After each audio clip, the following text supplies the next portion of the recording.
Hello everybody, welcome back to Kingdom Hearts Birth by Sleep, part of the Kingdom Hearts series. Today, we are going to at least have a look at this. The Mirage Arena. It's a nice looking place. Here, you can do a bunch of side objectives. Command Board, Arena Mode, and Rumble Racing are the modes on display here. You can also adjust the color of your outfit. So you can overly saturate the colors, you can make him a green, or you can do what I do sometimes, which is make him unbelievably bright. So this originally on the PSP supported ad hoc multiplayer. You and a couple of friends could connect and then take on each other in battles, I think Command Board, maybe? Again, don't know. For the HD ports, they're like, yeah, we're not going to waste this time. Unfortunate, but that's what we have. Mirage Arena is where you're going to want to do basically everything when it comes to side objectives. There you have 3 things you can do. The Arena Mode is exactly what you expect, a bunch of battles against various waves of foes and specific special bosses. Some you fight in the main game, obviously like Weaver Fever, and some are special like Monsters of the Sea and Day of Reckoning. In addition, you also have access to the Command Board. The Command Board is a fun board game section that you can play, and its entire purpose is to level up your commands. You also have Rumble Racing. We will be doing this in the main story later, so I don't have to go into it, besides it being the thing that everyone jokes about, like, what if they just make a racing game called Kingdom Carts? But it's like, it already exists. It's right here. Been here since, like, 2010. But we are going to show off the Arena Mode and Command Board real quick. So we have a few options here. I think Day of Reckoning will do us well. They also have side objectives. Like Tough as Nails. Let's cancel the event and look at it, actually. So, heal 5 times or less is the goal here. Doing this will get you more medals. And medals can be used to buy various things from this Moogle here, whether it's group cure and confetti and stuff. A lot of this group stuff is for if you're playing with nearby friends, which effectively makes it useless, to be honest, because you're not playing in a group in this. But you can also get stuff like Aerial Recovery, which is useful. Victory Pose, which is very useful when you're grinding, because it is a command that has an infinite use, and if you use it right after you kill an enemy, you get another chunk of experience. I believe it's a percentage base of like maybe 50%. So that's really good when, toward the end of the game, you usually get really big spread moves. They clear out a room of enemies, and then you spam Victory Pose. It's the best way to grind. And then there's a Trinity Limit, and uses 3 slots. It's pretty powerful. And tickets to do certain arena levels if you don't have them unlocked anyway. And the most important thing, which are these crystals used for command synthesis, which is quite good. Of course, there are some Shotlocks as well. Like reach arena level 10, you get Photon Charge. And completing and getting to level 30 in the arena gives you the right to wield your ultimate Shotlock. Every character in the game has an ultimate Shotlock, and they are all pretty powerful. For Terra, he gets the Ultimate Cannon. The Ultimate Cannon is the weapon you see him use in his fight in Kingdom Hearts 2, where he morphs his Keyblade into a giant cannon. I am not going to be showing you the process of getting to level 30 in the Mirage Arena. I will, however, have to anyway, which I actually have prepped before this LP. I knew I was going to be LPing all the KH games, so like a month ago, I had prepped a file with Ventus, which is my preferred character for the game, I just got him souped up and ready. Getting to level 30 in this takes basically 6 to 8 hours, I feel like. You have to do every one of these combat arenas. You have to do every single command board in the game and win. And it also has to be a certain amount of, it has to be a certain goal in it. We'll get into how the command board works later in the video here. And you also need to do the rumble racing stuff, which is like 4 courses, and you have to basically perfect them in a time trial mode. And all of these lead to you to getting a certain amount of levels. And of course, some other ones of get a certain amount of medals in total, and then you can level up your rank here in the arena some more. But as you go, you unlock more fights to do, and of course some secret bosses. But I've taken care of all of that, which I am very happy about, because this means that, to be honest, the only secret stuff I have to show off in this LP is already ready to go. I don't really have to do much extra stuff on there, which I feel I needed a break, especially after doing the Kingdom Hearts 2 stuff, which took a couple of days straight of working on it, just basically took, 16 hours to get 2 videos for it, so kind of thankful this is going to be a little bit of an easier time. I would love if you would fucking stop it. I'm gonna look and I'm gonna tell you to stop it. Stop it. Also, off the clock, I've changed my commands and various stuff to be a bit more powerful. Our focus now is Magnet, Zero Gravira, stuff like that. We want the enemies to go exactly where I want them, so I can just stack a bunch of damage on top of them. Because otherwise, enemies can be pretty annoying.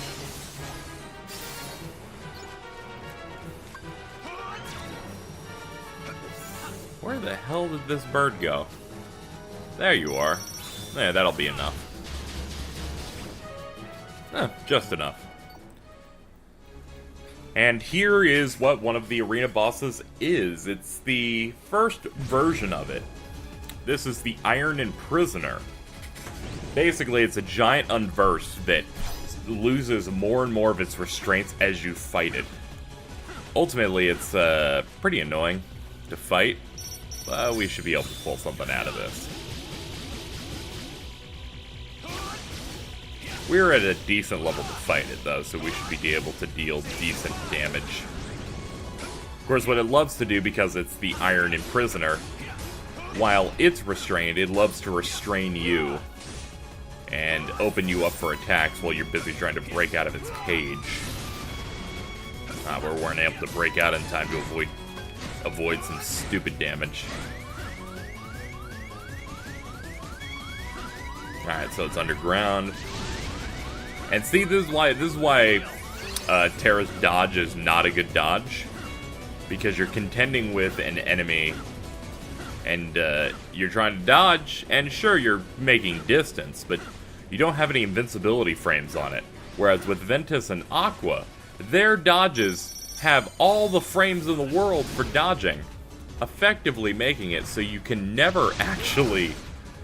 You can really never die if you're spamming dodge like that, though you're never going to win if you're not attacking.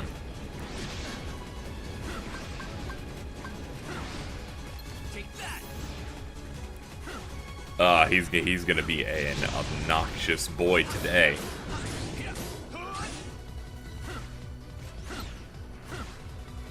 Alright, he's singing the cage from under the ground there, so we just baited it. There it goes. Alright, this should be enough. Square, circle, we're done.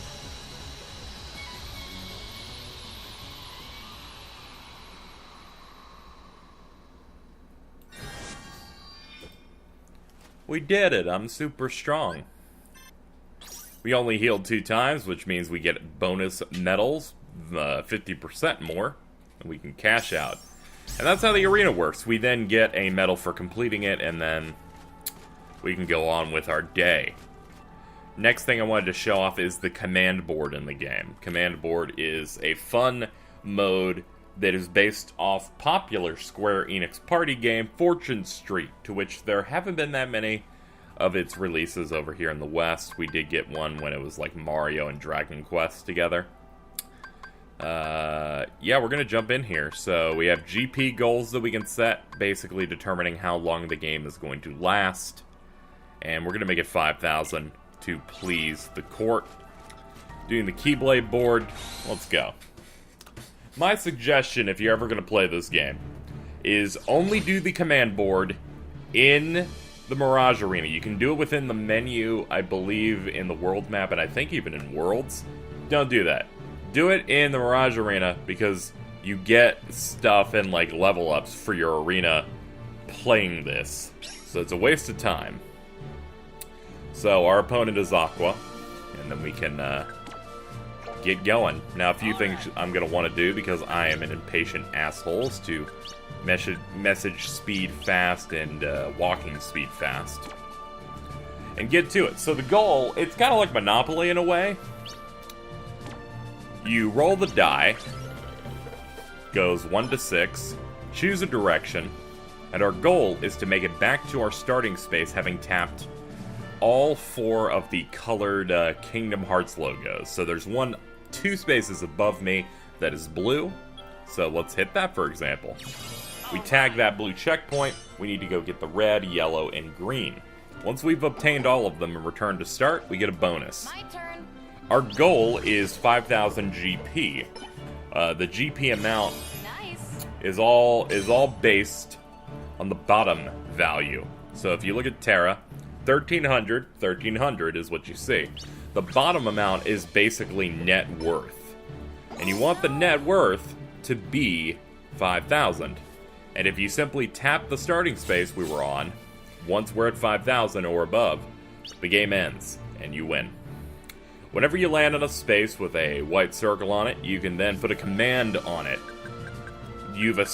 And it's the same thing as like buying a property or putting a house on a space in Monopoly.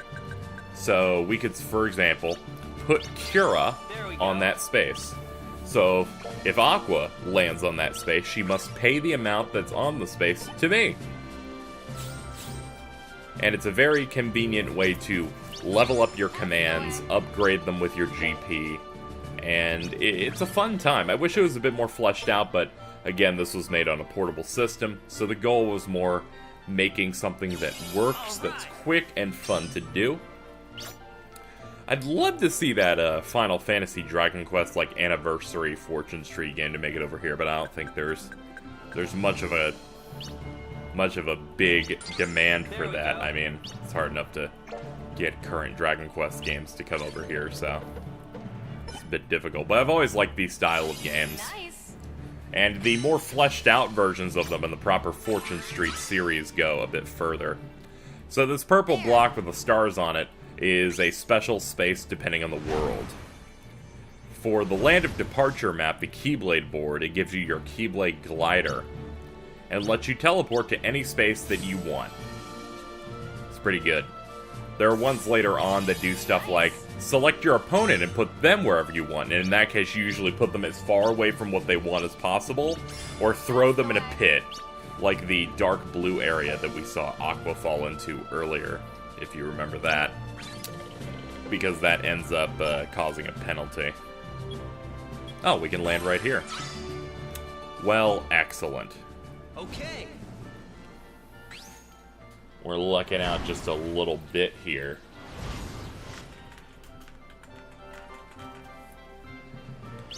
Now, we could teleport to the exact place she's in, but why not go over here?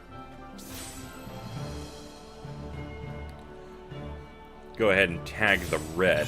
There we go. So my logic on this is getting over here before she starts causing trouble. Also, if you land on one of the checkpoints and end your turn with it, you can then choose to level up one of your spaces, any that you want. I'll pay to make that level 3, so the payout is bigger. And yeah, this is basically the game. Try to make it go as fast as possible. Nice. Okay. So, this part of the board can be a bit annoying because if someone wants to go a different route, say they go to the next to the gold purple block, that one with the ribbon on it, you could choose to go down and wrap around to this red space, which could screw you over because then there's a spot where you just where you could just fall into a pit. So this is the GP booster. Anytime someone lands on that, they start increasing the amount of money that everything is worth. So it's just a way to make all your stuff worth more. Like, is there any way for me to look at the board at all? Oh, there's stats. I've never actually looked at that. Doesn't look like there's a way to look at anything. But what I will do is item mode. Depending on what commands you've put in here, you can get various power-ups. Magic lets you get more die. So for this, I have 3 die. So we're going to make our turn just a little bit longer in an attempt to get over to this bad boy. And let's go ahead and, yeah, we can put slide in there. All right. There are other really good items that you can use throughout your turn, such as stun, so your opponent can't do anything for a turn. GP protector, so jumping into areas like the one Aqua went into won't screw you over. Bunch of different options for you on display. How you like this? So now that we've hit all the checkpoints, our goal is to get back to the start. So we're gonna roll this bad boy, get fucking snake eyes because this game hates me.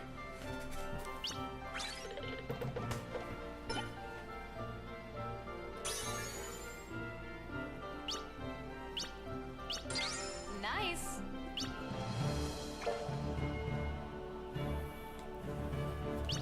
Now let's keep this roll going. Okay, so we've gotten 3 ones. I want to die. That's the way. Well, she beat me to getting to that thing. But it's fine, I'll get her. I'll fucking crush her skull. Nice.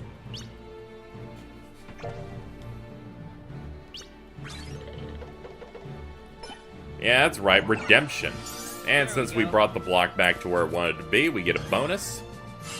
And we're gonna turn in this. Based on going through an entire lap, all the panels we have, and all the cards we hold, we get a bonus amount of GP. And now we just do it again. That is the entire mode. So then it just comes down to placing stuff in the right spot There we go. and beating her to the point totals. That's the way.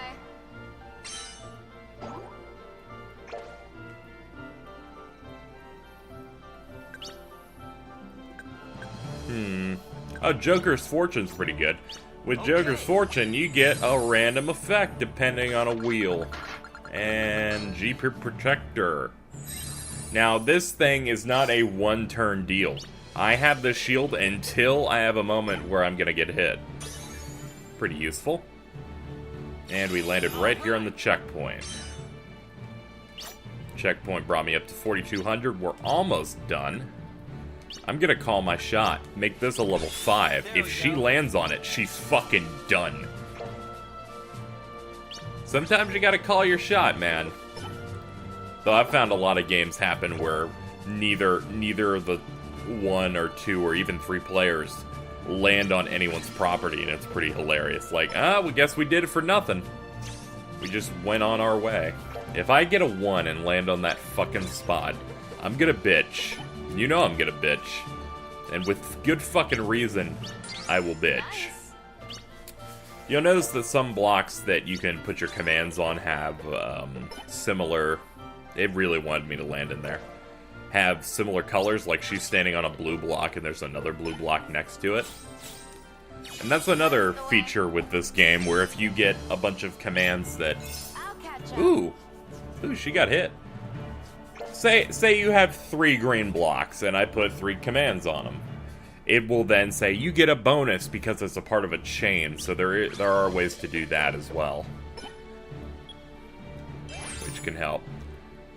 Alright, so we're in a very nice spot here because say we go over and hit that percentage, that black block we just passed, it's going to increase the value of all our panels by 10%, which is really good.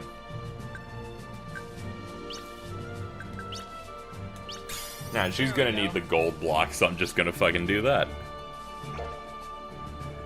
Alright, what will you do now, you hussy? Ah, you escaped. Sorry,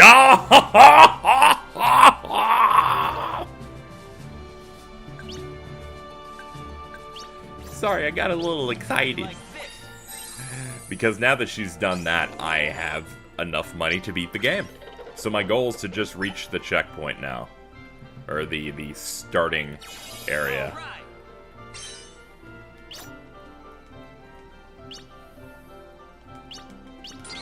There we go. Now she's completely crushed. She can't handle this horrible event that's happened to her. She in her mind, she's like, oh, this, at least I got this oh no. Oh no, man. See? She just showed the example. You can both get chains from owning stuff on the same colored block, but also for having two commands next to each other that are the same type. 3 dice to ensure that I'm gonna fucking nail this unless I get 3 ones. A statistical improbability. Let's go, let's get it.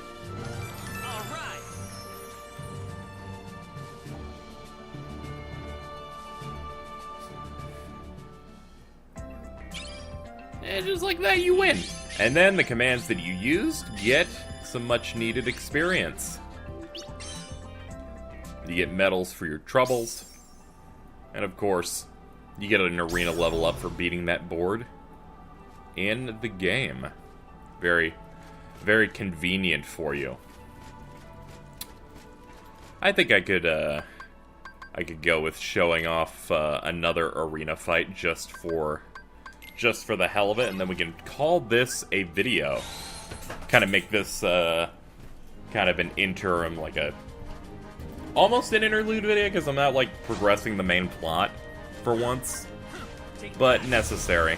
A necessary episode to show off the arena and all the things it offers. Except the racing thing, because you'll see that in the main game, so it'd kind of be pointless at that point.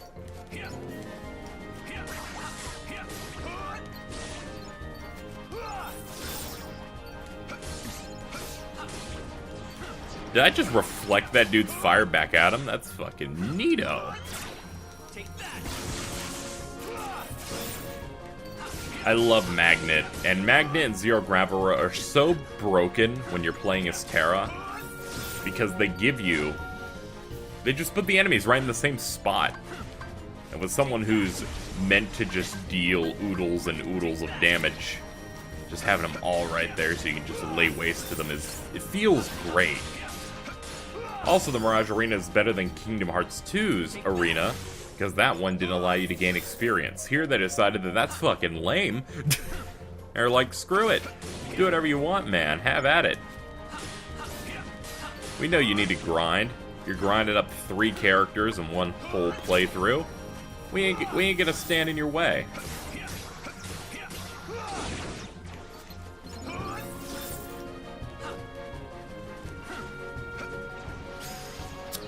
I can't believe I've been dealt this hand.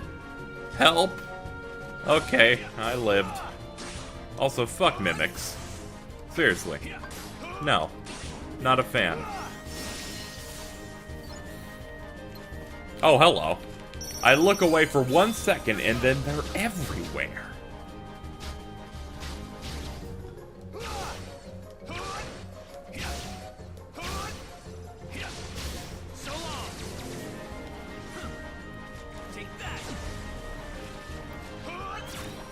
Yeah, I'm gonna want a couple enemies to come over here. Just personally. I forgot that some of these waves can also be very long. Though here's like one of my least liked enemies in the game, these bird unversed. Just because they will fly somewhere and just won't even focus on you. They'll just fly in the other direction like, oh, whatever, what are you talking about? I have to kill you. Like, that's none of their concern anymore.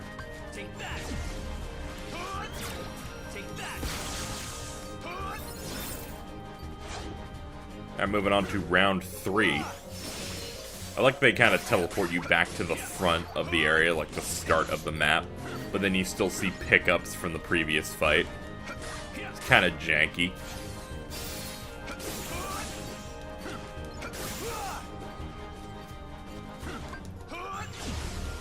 Do that. Want to avoid some unsavory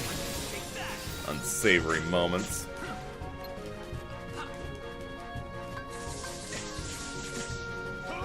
Man, in a group, you guys have some interesting attacks.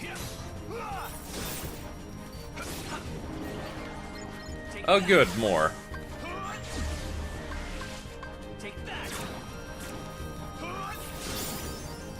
And we're gaining levels. We're gonna need them because this game is a decent bit harder. Sometimes for the right reasons, sometimes for the wrong reasons, because combat is a little bit different in this game. So I'm gonna need to be strong. So our main, the main course is the Curse Coach.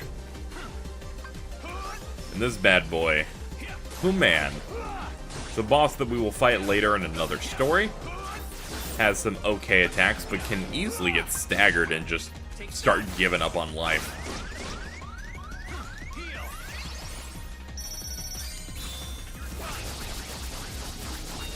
This is a bit harder of a fight than when you actually fight it, because good lord, look at all the health bars. One thing I'll notice with the Osaka Team brand Kingdom Hearts games is that they love health bars. Like, even more than the team that made Kingdom Hearts 1 and Kingdom Hearts 2, where at the end of those games, every end game thing would have, like, 18 health bars.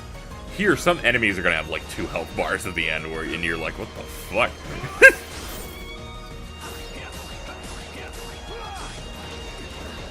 Also, this thing can eat you if you mash out to get out of it.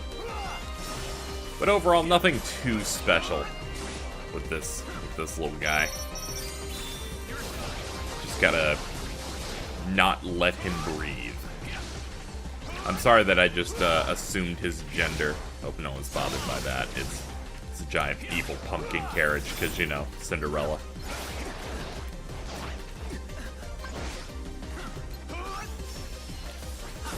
I hate how you drift away from my hits I wanted to do.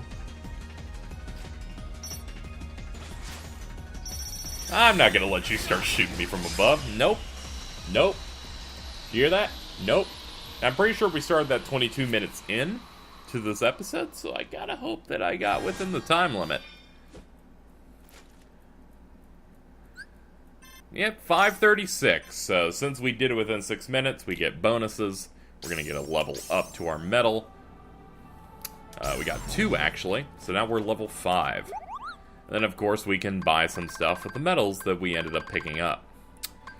Let's look at what crystals we don't have. We don't have a Wellspring crystal, so maybe we need that. So I'll buy that. And that is the Mirage Arena, ladies and gentlemen. This has been a bit of a bonus video in a way, kind of showing it to you. We will return to this toward the end of the LP, because there are, counting a Disney-related one, there are 3 optional bosses I'd like to show off. We will show those at the very end. And that's going to do it. Next time on Kingdom Hearts Birth by Sleep, a part of the Kingdom Hearts series, we will be heading into the final of the first 3 worlds, Dwarf Woodlands. I'd like to thank everybody so much for watching, and I will see you guys next time.